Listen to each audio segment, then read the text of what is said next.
আসসালামু আলাইকুম।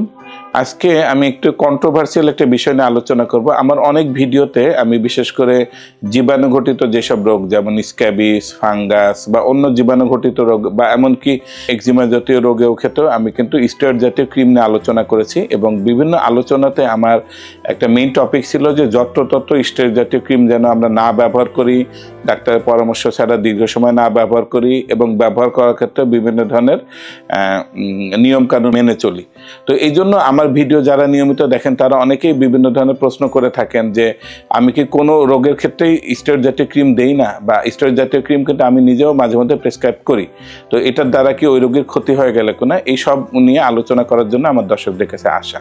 তো এক্ষেত্রে কথা হলো যে স্টেরয়েড এমন একটি উপাদান, এটা কিন্তু লাইফ সেভিং একটা উপাদান এবং এটা যখন মেডিকেল সায়েন্সে আবিষ্কার হয়েছে এটা একটা রিওয়ার্ডিং ইনভেনশন।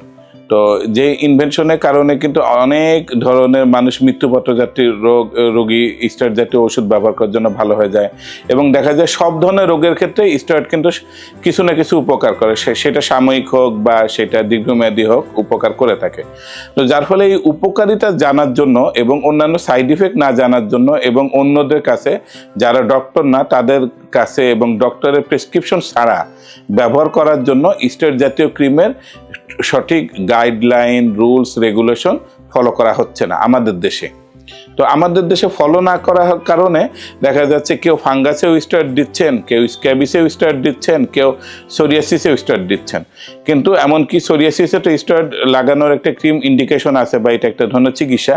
কোনো কোনো ক্ষেত্রে সাময়িকভাবে খুবই স্বল্প সময়ের জন্য স্ক্যাবিসেও কিন্তু স্টেরয়েড জাতীয় ক্রিম দেওয়া যায়, কিন্তু সেটা নির্ধারণ করবে কিন্তু সংশ্লিষ্ট স্পেশালিস্ট ডক্টর। এই জন্য কেউ নিজস্ব উদ্যোগ নিয়ে স্টেরয়েড জাতীয় ক্রিম নিজের থেকে ব্যবহার করবেন না এবং ব্যবহার যে আপনাকে প্রেসক্রাইব করবেন তার কাছে শুনে নেবেন যে কতদিন ব্যবহার করবেন বা ব্যবহার করার কোনো স্পেশাল নিয়ম আছেন কিনা বা কখন বন্ধ করে দিবেন বা কখন আবার ডাক্তারের পরামর্শ ছাড়া ব্যবহার করতে পারবেন। এরকম প্রত্যেকটা পয়েন্ট আসলে আলাদা আলাদা করে ডক্টররা আমরা পড়াশোনা করে থাকি এবং আমরা এটা নিয়ে গবেষণা করি, এমনকি আমরা এই অনুযায়ী পেশেন্টদেরকে বুঝিয়ে দিই। এই জন্য স্টেরয়েড যেমন যত্রতত্র ব্যবহার করা ক্ষতিকর, তেমনি স্টেরয়েড দিয়ে যে রোগটা সারবে সেই রোগটা স্টেরয়েড ব্যতীত অন্য ওষুধ দিয়ে কিন্তু সারবেও না। এই জন্য স্টেরয়েডের একই সঙ্গে উপকারিতা আছে এবং অপকারিতা আছে।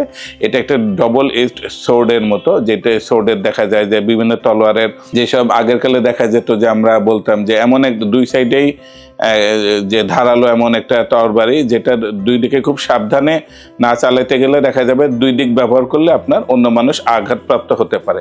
এই জন্য স্টেরয়েডটা এরকম একটা সচেতনতার সঙ্গে ব্যবহার করতে হবে যাতে এটার দ্বারা আমরা উপকার বা ফায়দা নিতে পারি এবং অপকার থেকে মুক্ত থাকতে পারি।